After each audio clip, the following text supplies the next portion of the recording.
nome de Jesus, damos início a mais um culto da Igreja Online deste domingo. Para a nossa reflexão e oração, nós vamos meditar na Palavra de Deus, no livro de 1 Samuel, capítulo 16, versículo 7. A Palavra de Deus diz: Não considere a sua aparência nem sua altura, pois eu o rejeitei. O Senhor não vê como o homem vê a aparência, mas o Senhor vê o coração. Amém. Meditando nesse pensamento sagrado, vamos neste momento nos ajoelhar e invocar a presença de Deus como oração.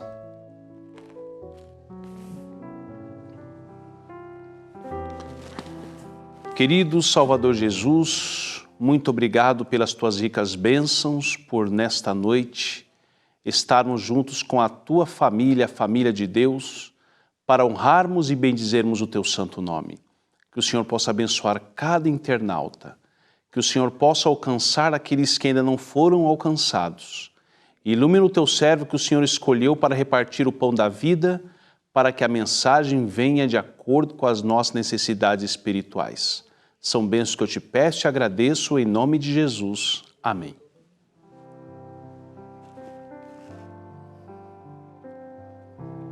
Neste momento, nós iremos louvar o nosso Criador, cantando o hino de número 50 do nosso inário, Em Tuas Mãos, junto com a equipe de louvor.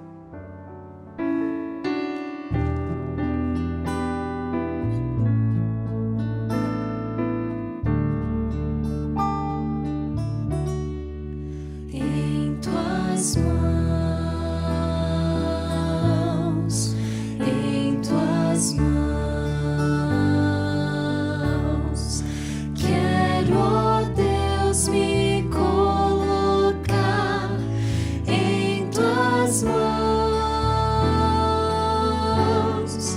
Vem mostrar-me, ó Senhor, teu caminho e teu amor. Meus temores vou depor em tuas mãos, em tuas mãos, em tuas mãos. Quero, ó Deus, me colocar em tuas mãos.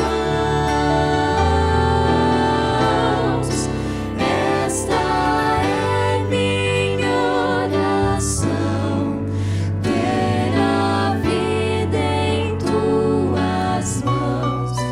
Toma, pois, meu coração em tuas mãos.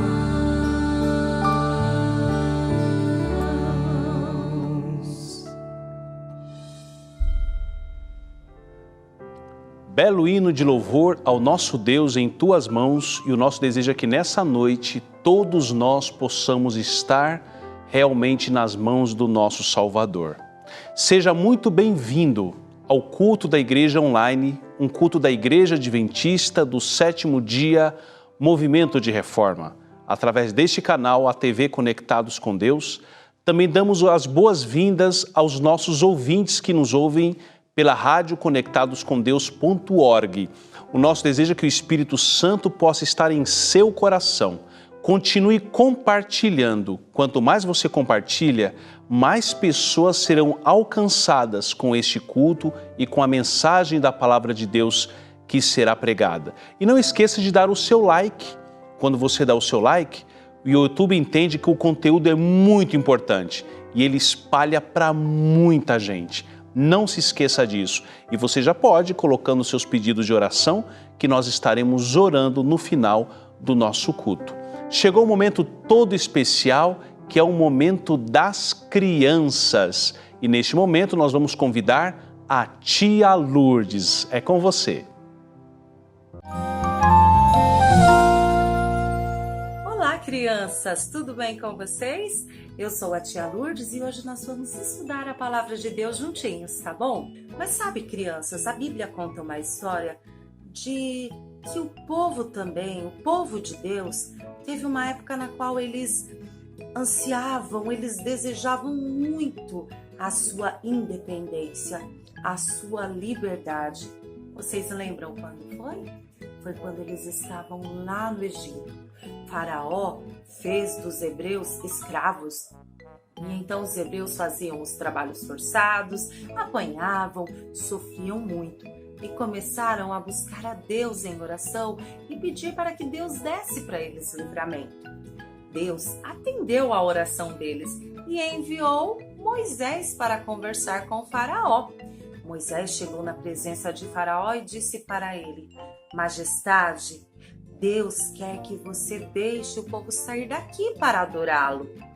Mas Faraó, com muito desdém, não ligou muito para o que Moisés disse e falou para ele: e quem é esse Deus para que eu o obedeça?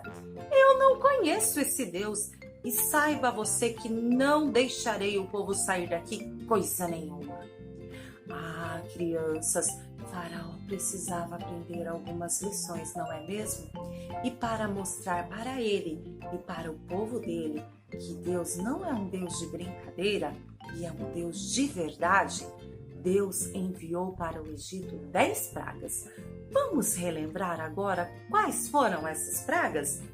A primeira praga: a água tornou-se em sangue. Já pensaram vocês a gente ir procurar água para tomar? E ao invés de água encontrar sangue? E sem contar, crianças, o mau cheiro. Ficou um mau cheiro terrível naquela região por conta dessa praga.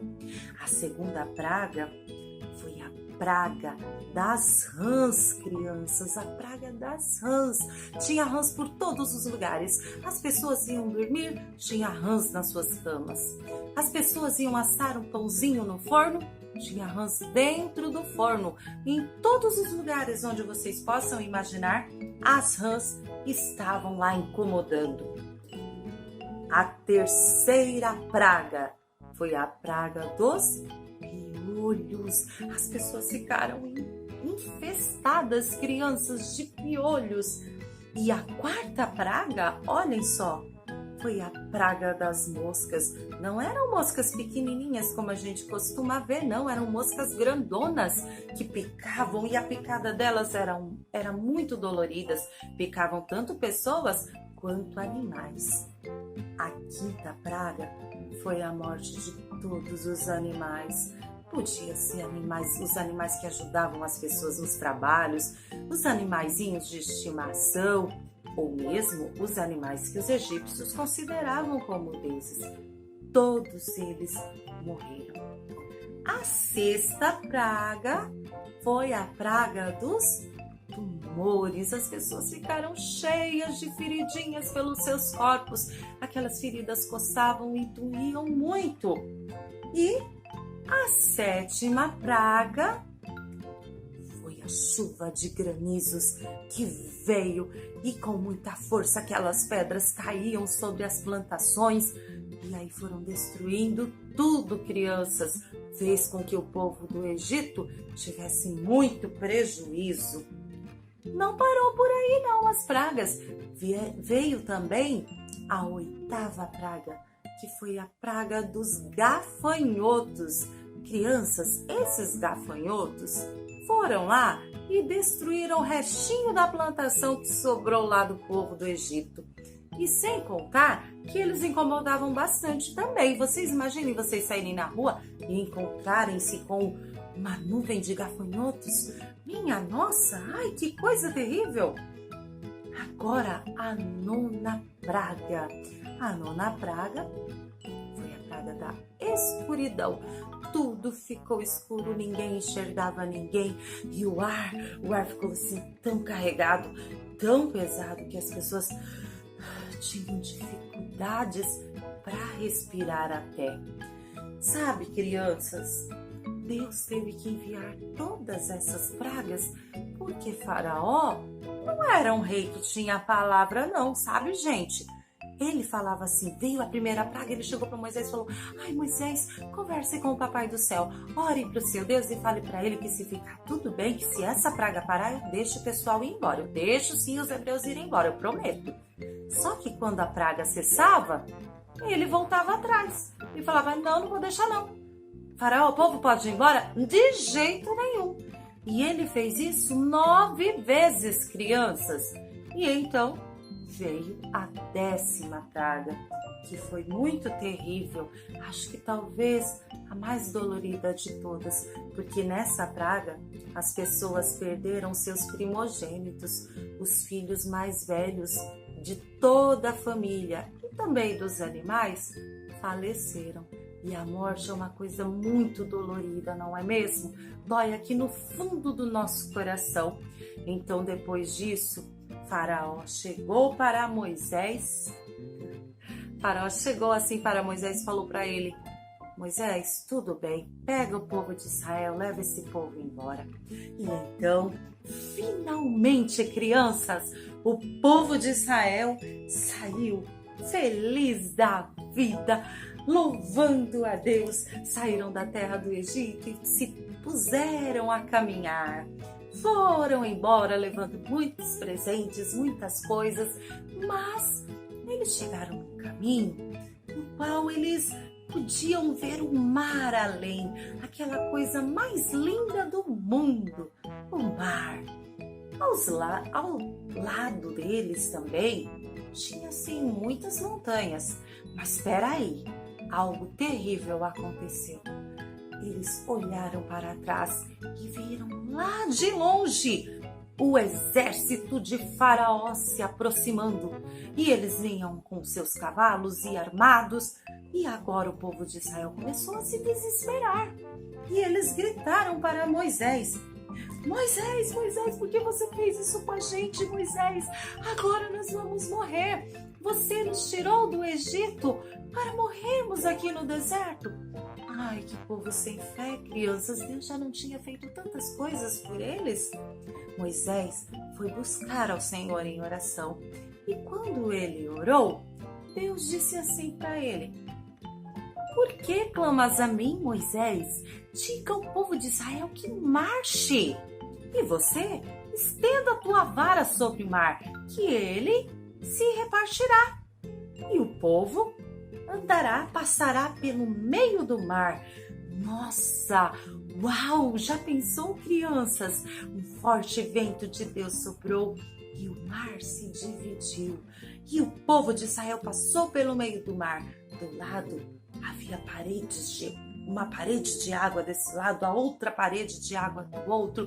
Foi algo assim incrível, incrível mesmo. E os soldadinhos de Faraó, que não eram apenas 2, tá? Eram mais. Eles vendo o povo entrando no meio da água, naquele caminho e atravessando o mar, eles fizeram a mesma coisa. Mas Deus arranjou muita confusão para eles. A coluna de fogo no lado do povo de Deus para frente havia luzes. Estava clarinho para o povo seguir. O caminho deles estava bem iluminadinho para eles seguirem em frente. Mas atrás estava muito escuro. O povo de Faraó, o exército de Faraó não conseguia enxergar nada. E enquanto isso, o povo de Deus avançou. Terminaram de atravessar o Mar Vermelho e então, quando eles terminaram, Deus disse para Moisés, Moisés, agora estende a tua mão para a água. E Moisés estendeu a mão para o mar e o mar voltou ao normal. O que aconteceu com os soldados de Faraó? Eles morreram afogados ali. Ah, crianças, eles infelizmente aprenderam da forma mais difícil que não podemos brincar com Deus, não é verdade? Deus estava do lado do seu povo e defendeu o seu povo e os ajudou a trilhar um caminho, a atravessar no meio do mar. O povo de Israel agora ficou tão maravilhado com aquilo e eles cantaram e Moisés até compôs um hino de tão inspirado, de tão feliz que ele ficou. Sabe, crianças, Assim como Dom Pedro se preocupou com a liberdade do povo brasileiro, assim como Moisés, que seguiu uma ordem de Deus e também estava preocupado em libertar o povo de Israel, o Senhor Jesus também se preocupou com a nossa liberdade, pois éramos prisioneiros do pecado. Ele veio aqui, morreu na cruz do Calvário e derramou o seu sangue por nós. Em 1 Pedro 1,19 diz que nós fomos libertos pelo precioso sangue de Jesus. E você tem valorizado essa liberdade que Deus te deu? Sabe, crianças, nós temos que lutar todos os dias contra o mal e contra o pecado que querem nos aprisionar. E às vezes o pecado, ele parece ser algo tão gostoso, e se nós não tivermos cuidado, nós ficamos assim, presos pelas correntes do pecado. Mas se nós fizermos alguma coisa, algum pecado, e nós tivermos consciência disso e quisermos adquirir força de Deus, é só irmos a Jesus em oração, buscarmos a Ele, confessarmos a Ele o nosso pecado, e Ele nos dá força e a garantia de liberdade, a garantia de vencer o mal. Ele nos dá poder para vencer. Muito em breve Ele voltará. Estaremos com Ele subindo as nuvens do céu e então poderemos dizer: enfim, libertos para sempre. Você quer subir com Ele? Você quer pronunciar essa frase também? Eu quero, juntinho com você, tá bom? Que Deus abençoe você, que o Espírito Santo de Deus fale ao seu coração. Um grande abraço.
Linda história, linda melodia, muito obrigado, tia Lourdes, obrigado a todos vocês que estão aí acompanhando a nossa programação. E chegou ao momento todo especial, que é o momento da gratidão. Quantas bênçãos Deus tem derramado sobre nossas vidas. Nós vivemos em um mundo conturbado, em meio a enfermidades, em meio a problemas, e o Senhor tem nos guardado e tem nos protegido. Chegamos ao momento da gratidão, onde você pode doar a sua oferta. Na descrição deste vídeo, você pode direcionar a oferta para a sua associação, e lá também nós temos a conta do estúdio, ou pode usar também o QR Code aí, que vai te encaminhar direto para as determinadas contas bancárias. Enquanto você transfere a sua oferta, o seu dízimo, as suas primícias, vamos cantar o hino 57 do nosso inário, Cantai Alegremente, com a equipe de louvor.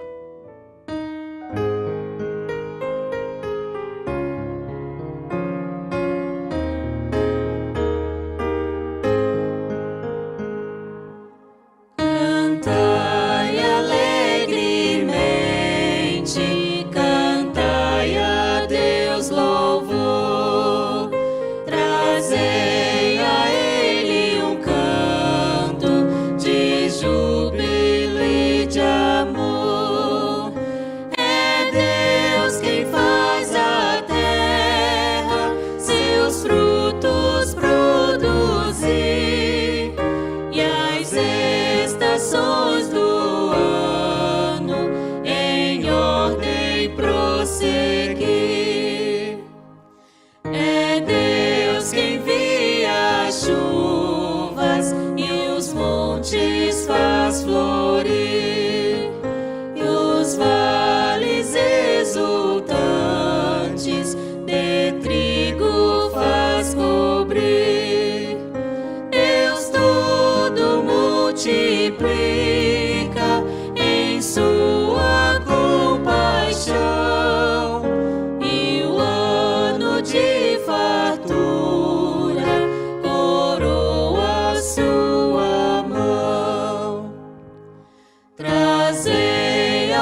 Deus abençoe a todos que cooperaram com a sua causa, que Ele possa retribuir a cada um com bênçãos sem medida. Amém. Chegamos ao momento sublime do nosso culto, onde nós iremos ouvir a palavra de Deus. Se você concorda com a mensagem, alguma frase ou palavra que chamar a sua atenção, você pode colocar amém. Mas vamos neste momento centralizar as nossas mentes na palavra de Deus. E temos a alegria de ter conosco o pastor Marcos Wagner, que é o presidente da União Norte Brasileira, e ele vai trazer o seguinte tema: as aparências enganam. Vamos ouvir o pastor Marcos Wagner neste momento.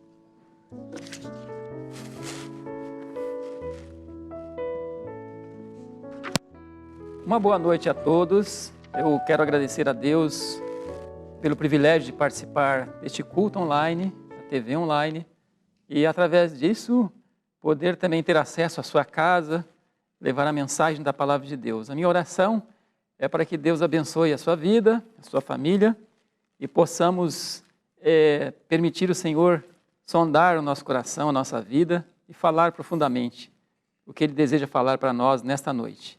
Convido a vossa atenção para o texto que já foi lido no início, vamos repeti-lo, no primeiro livro do profeta Samuel, no capítulo 16, o versículo 7, onde encontramos o seguinte versículo: O Senhor, contudo, disse a Samuel: Não considere sua aparência nem sua altura, pois eu o rejeitei. O Senhor não vê como o homem vê a aparência, mas o Senhor vê o coração. Que maravilha saber que Deus vê o nosso coração. Ele sonda o íntimo da nossa alma.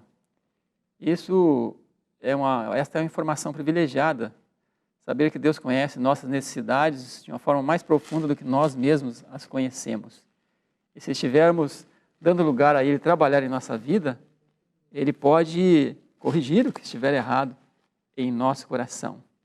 Porém, a nossa mensagem é: as aparências enganam. Nesse texto, encontramos aqui que o Senhor diz ao Senhor: o homem vê o que está nos diante dos olhos, mas o Senhor vê o coração. Eu nunca esqueço uma frase que um antigo colega de obra, hoje já um pastor jubilado, repetidamente ele dizia. Ele falava o seguinte, que de longe toda a montanha é azul. E é verdade. De longe toda a montanha parece azul, porém quando nos aproximamos de determinadas montanhas, percebemos que elas são de difícil acesso, precisamos ultrapassar barreiras da natureza, rochas, ali há cardos e espinhos, e algumas vezes serpentes e escorpiões, e até mesmo vespas. A montanha de perto não é tão azul como de longe. E em relação a esse mesmo pensamento, também li, em certa ocasião, dito por um bispo lá do Mato Grosso, chamado Dom Casaldáliga. Esse bispo, ele foi um dos expoentes da teologia da libertação. Ele dizia o seguinte, que de longe toda a montanha é azul, mas de perto todo o ser humano é humano. Toda pessoa é um ser humano, é humana simplesmente. E como ser humano, as pessoas às vezes não demonstram o que são. As montanhas são azuis de longe. E às vezes o ser humano, até de perto, você se engana com o ser humano. As aparências podem enganar. Isso foi o que aconteceu com o profeta Samuel. Samuel foi, pela orientação divina, ele foi enviado à casa de Jessé, o belemita, que morava nas cercanias de Belém, da Judeia, e com uma missão. Ele tinha que ungir o próximo rei de Israel.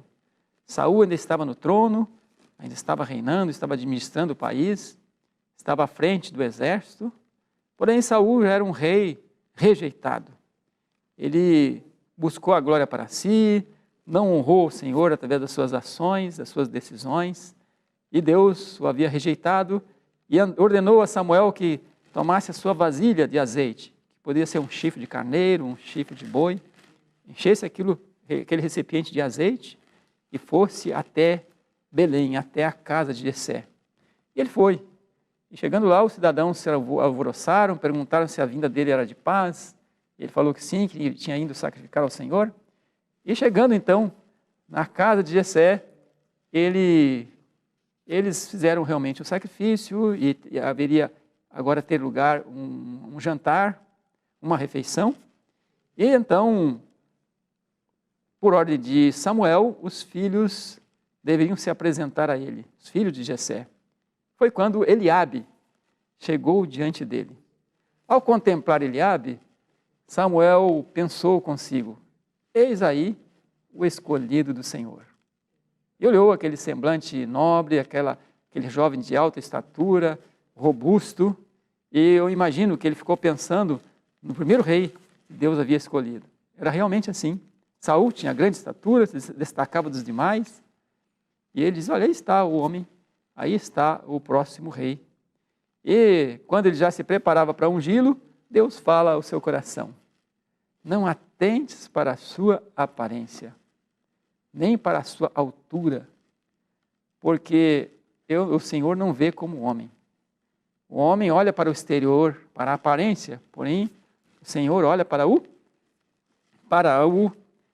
coração.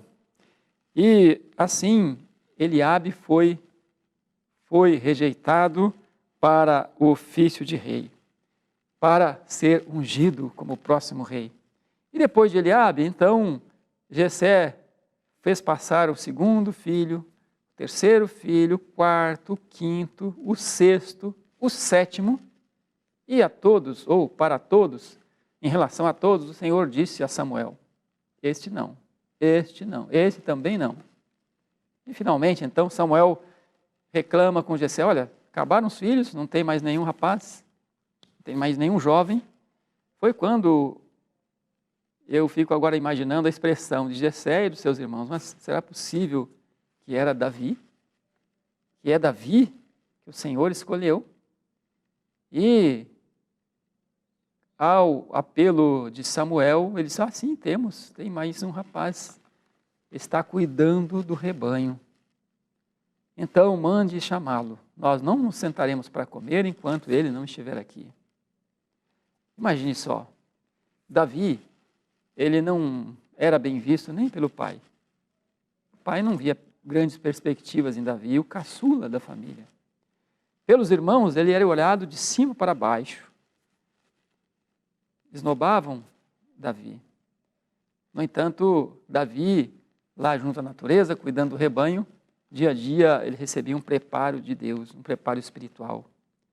Deus conhecia o seu coração.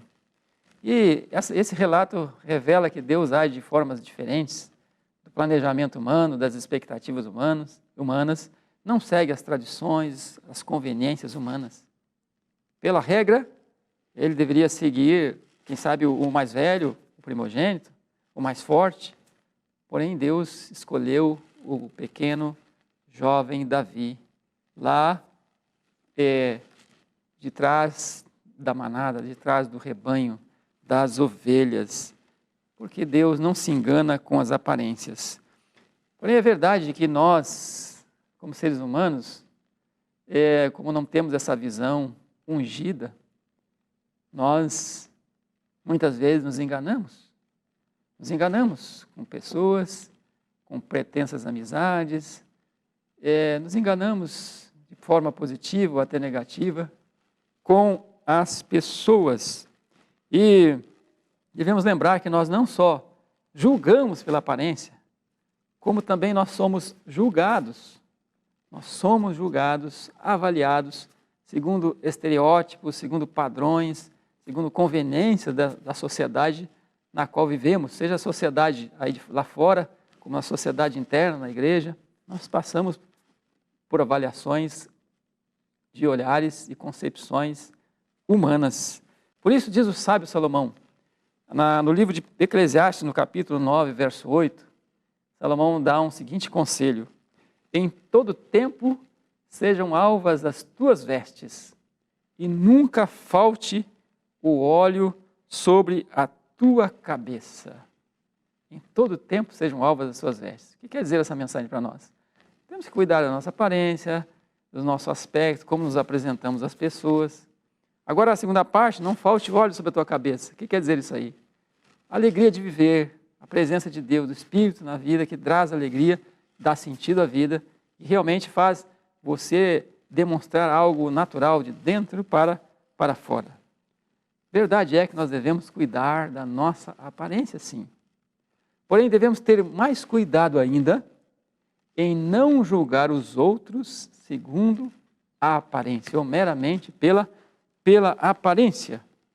Uma interessante história ali, dias atrás, sobre um dos maiores intérpretes ou precursores da interpretação profética no movimento adventista, na igreja adventista, que foi Urias Smith. Certa vez ele cometeu um grande engano, julgando pela aparência. E o relato diz o seguinte: quando chegaram os primeiros carros em Battle Creek, onde era a sede da Conferência Geral, os primeiros carros começaram a circular por lá, no século XIX. E esses carros assustaram alguns cavalos, porque havia ainda uso muito abundante de cavalos, carruagens. E aqueles cavalos se assustaram e fugiram, e na fuga machucaram pessoas. E William Smith, sabendo daquilo, teve uma brilhante ideia. Ele pensou que o que tinha assustado os cavalos era a aparência dos carros. E ele idealizou uma forma de amenizar aquele impacto e mandou fazer uma cabeça de cavalo de madeira para colocar na parte dianteira do carro. E ele teve cuidado até de registrar a patente, quem sabe pensando em ganhar um dinheiro com isso. Mas essa patente durou pouco tempo, o interesse por ela. Por quê? Em pouco tempo descobriram que o que assustava os cavalos não era a aparência dos carros, mas o ronco dos motores, que era muito estridente. As aparências enganam. Porém, o maior engano de Urias Smith não foi esse. O maior engano que ele cometeu foi ainda dentro de assuntos religiosos. Quando foi na Assembleia de Minneapolis, de 1888, quando apareceram dois jovens pastores pregando e dando uma nova interpretação, alguns detalhes de como eles compreendiam a justificação pela fé, a lei na carta de Paulo aos Gálatas e etc. Urias Smith e alguns companheiros veteranos se opuseram àquela mensagem e aos mensageiros. Por quê? Porque os pregadores eram jovens, porque não estava batendo com o que eles ensinavam, eles não se detiveram em examinar e buscar a Deus a orientação para ver se era verdade. Julgaram pela aparência.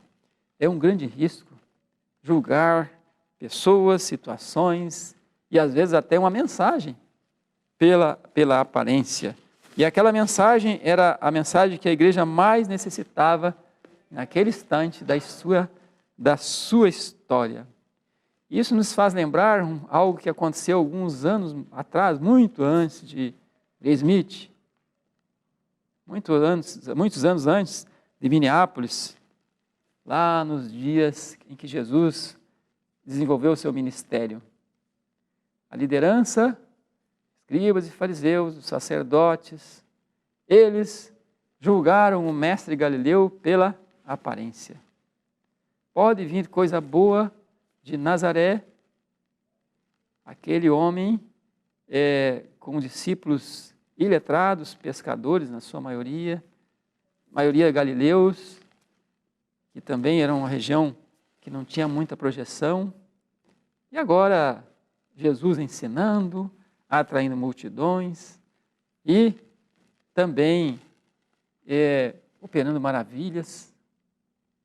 Eles fecharam o coração, eles não aceitaram aquele homem que fugia de todas as suas expectativas em termos de aparência, contrariava as suas expectativas. E Jesus, no entanto, a profecia dizia que ele seria um homem desprezado, um homem de dores. Não vimos nenhuma aparência nele, está? Isaías capítulo 53, verso 2. Nenhuma beleza para que o desejássemos. Assim diz a palavra de Deus.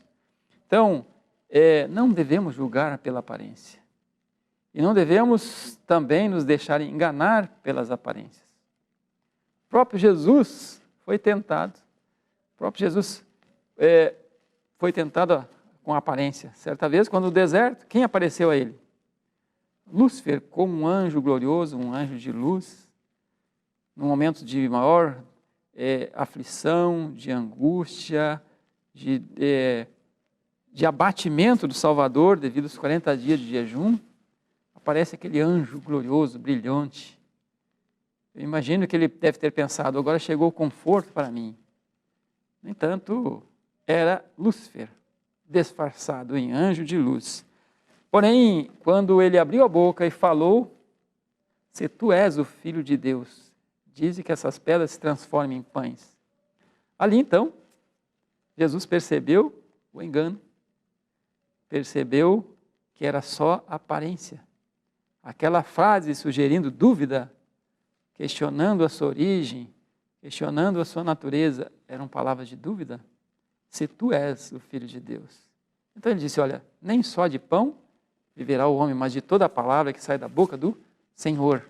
Então Jesus, ele não foi enganado pelas aparências, não foi enganado. O mesmo aconteceu com os discípulos. Os discípulos tinham a sua mente contaminada com as ideias da época, do tempo, da liderança, e eles julgavam segundo conceitos humanos.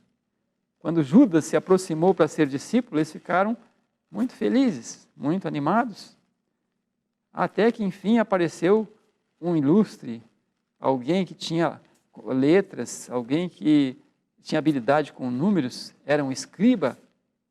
Ficaram muito felizes com a aproximação de Judas, com o interesse de Judas em integrar o grupo dos discípulos. Mas Jesus, desde o princípio, conhecia o coração de Judas.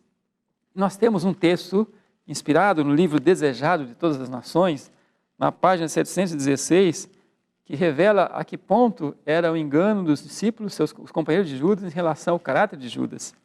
Nesse livro, Desejado, página 716, nós lemos o seguinte: houvesse Judas morrido antes de sua última viagem a Jerusalém, e teria sido considerado digno de um lugar entre os 12, cuja falta muito se faria sentir. A aversão que o tem acompanhado através dos séculos não teria existido, não fossem os atributos revelados ao fim de sua história. Ele encerraria a sua história como um herói, como alguém que serviu a Jesus. Ele encerraria a sua história como alguém ilustre, um homem mais sábio, preparado e mais inteligente, mais respeitado, mais considerado entre os discípulos, o único que era da Judéia. E essa história é mais uma que revela que as aparências enganam. Mas agora você pode estar se perguntando, se Deus não se engana, se Jesus conhecia o coração até de Judas, por que Deus escolheu Saul? Por que Jesus aceitou Judas no corpo apostólico? Por que essas coisas foram assim? É muito fácil entender. Deus escolheu Saul porque o povo havia clamado por um rei. E eles falaram, olha, queremos um rei como as outras nações têm. Eles estavam cansados de serem dirigidos diretamente por Deus, através de profetas, sacerdotes. Eles queriam um rei como as outras nações. E Deus lhes satisfez o coração e deu um rei segundo o coração deles. Quem foi esse? Saul. E eles sentiram, eles sofreram nas mãos daquele rei. Até que Deus, por misericórdia, depois escolheu um outro rei, não segundo o coração do povo, mas segundo o seu coração. Quem foi esse? Davi. O rei segundo o seu coração. E quanto a Judas? Jesus permitiu ele participar para dar uma chance, para revelar que todos têm oportunidades iguais.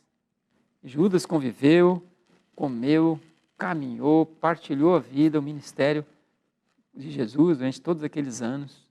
E mesmo assim, ele seguiu um caminho errado. E foi permitido ele andar ali com os 12, até revelar completamente seu caráter. Desejado na página 716, nós encontramos qual o desígnio de Deus, porque foi permitido ele permanecer até o fim. Havia, porém, um desígnio em ser seu caráter exposto perante o mundo. Seria uma advertência para todos quantos, como ele, traíssem sagrados depósitos. Uma advertência, porque Deus sabe, Deus conhece o que está no coração de todos. Bem, irmãos e amigos, o engano com as aparências, ele vai muito mais do que nesses aspectos negativos que ressaltamos. Há também o perigo de engano com as aparências no lado positivo. Dependesse dos escribas e fariseus, nunca Pedro, Tiago, João, todos os demais apóstolos, com exceção de Judas, teriam tido um lugar de destaque na religião judaica. Não, não teriam. E por que tiveram na religião cristã? Porque o mestre que os convidou, ele conhecia o coração. Chamou aqueles homens, todos com seus defeitos de caráter, de temperamento, os mais diversos, mas Deus conhecia o fundo do seu coração. Ele sabia que o impetuoso Pedro poderia ser transformado. Por isso eu falei no início, graças a Deus, porque Ele conhece o coração. E aqueles que dão lugar ao Espírito Santo, dão lugar a Deus trabalhar, por mais que o coração tenha dificuldades, por mais que haja coisas negativas, escuras, Deus pode transformar e fazer desta vida uma bênção. Jesus, ele conseguia ver além de uma vida aparentemente sem sentido, vazia ou até sem valor algum aos olhos dos outros. Ele via nele, naquele ser, alguém a quem ele podia salvar e tornar um príncipe, tornar uma princesa no seu reino. Às vezes, por trás de um semblante de poucos amigos, tem um coração dócil. Alguém que, alcançado pela graça, pode se tornar uma bênção, um filho de Deus de destaque, alguém amoroso. Um filho de trovão pode se tornar um discípulo do amor.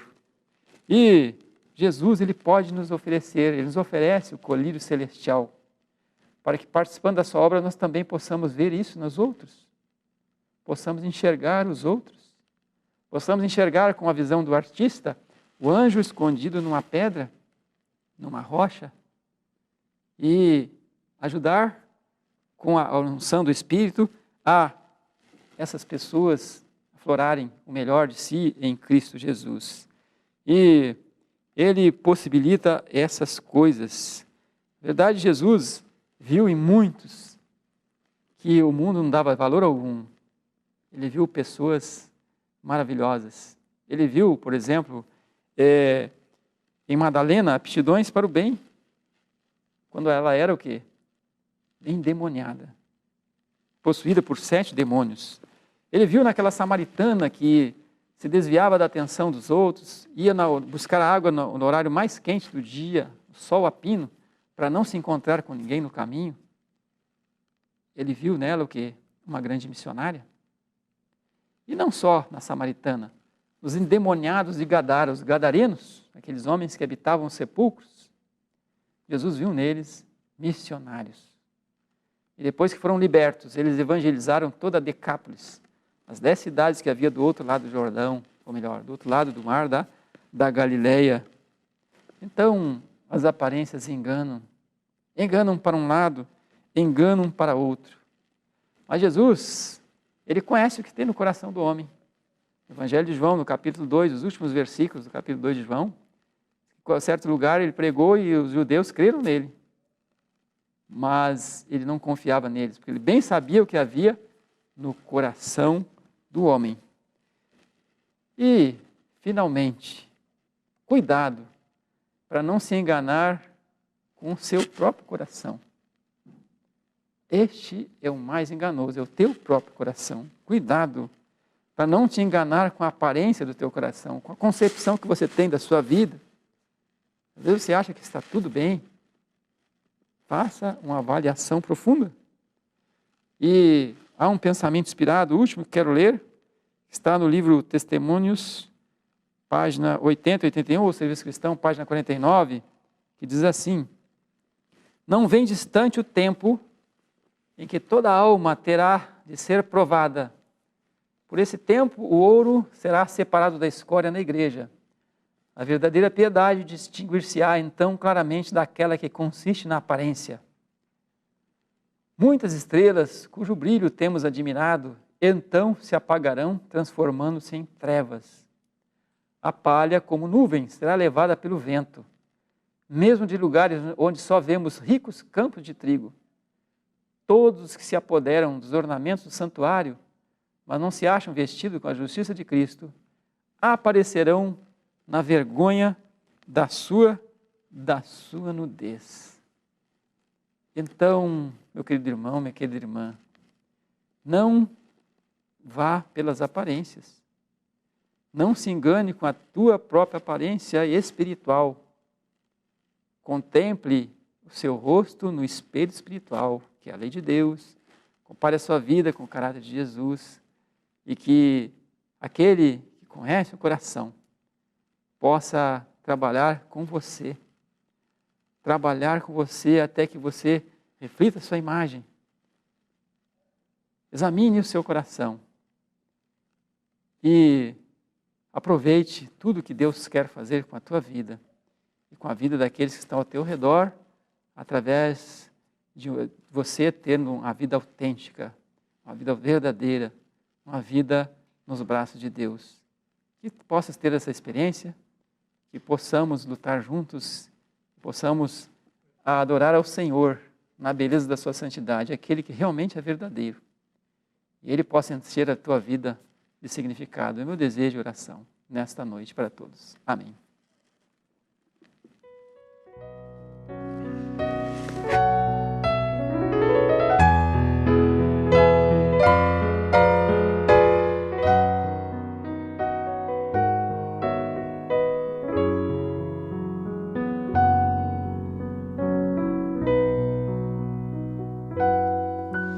Tal qual estou, eis-me, Senhor, pois o teu sangue remidor verteste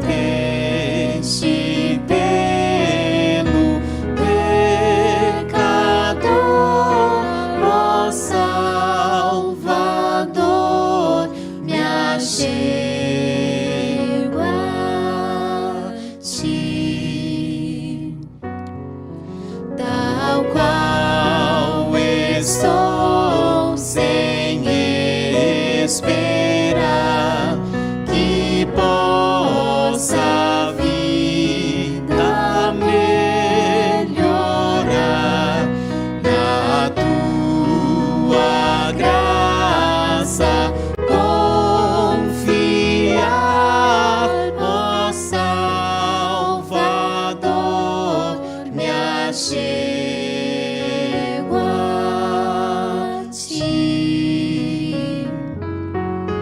Tal qual estou, me aceitarás, e tu minha alma limparás, com teu amor me cumprirás, ó Salvador, me achego a ti.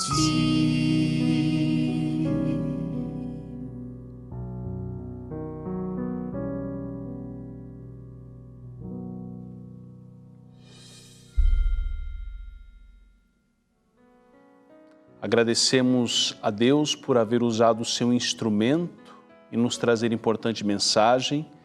Também agradecemos a equipe de louvor pelo belo hino cantado, Tal Qual Estou.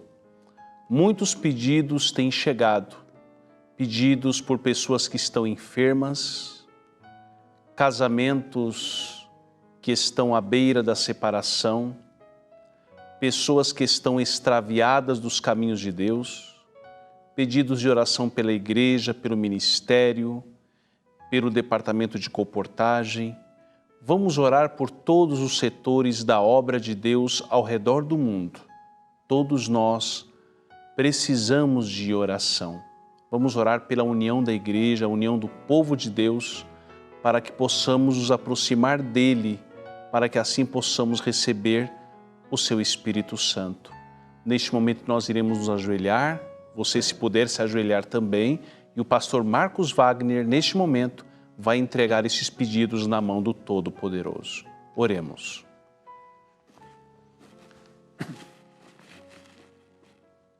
Pai nosso que estás nos céus, santificado seja o teu nome. Nosso bondoso Deus, queremos te agradecer por todas as bênçãos, por todas as provisões que o Senhor tomou para a nossa salvação e também de nossas famílias.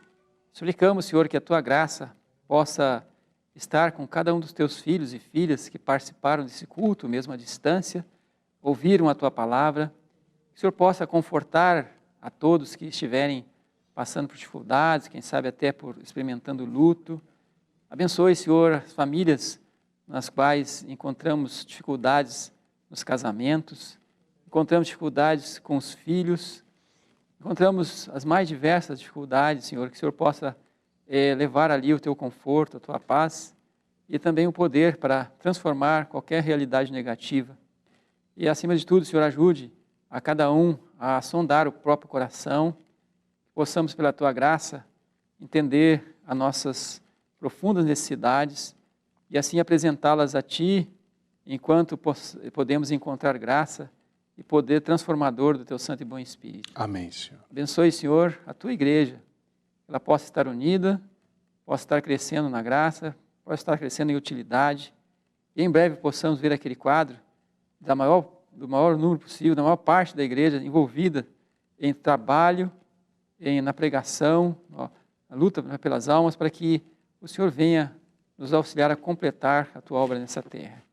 Perdoe nossos muitos pecados, abençoe todos os nossos queridos internautas, queridos irmãos e amigos, que a tua palavra possa ficar em cada coração. Essas bênçãos nós suplicamos e outros que não sabemos pedir, entregamos em tuas mãos e agradecemos por tudo, com teu perdão em nome de Jesus. Amém. Amém.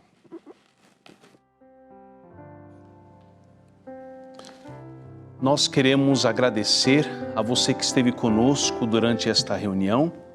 Em nome de Jesus nós concluímos este culto, que o amor de Deus, a sua paz esteja com você e com a sua família. E não se esqueça, quarta-feira nós temos o encontro marcado com Deus, nós temos o culto de oração às 19h30. Então convide seus amigos, sua família, compartilhe o link com muitas pessoas para que possam também acompanhar este culto. Deus te abençoe e até o culto de quarta-feira, se Deus quiser.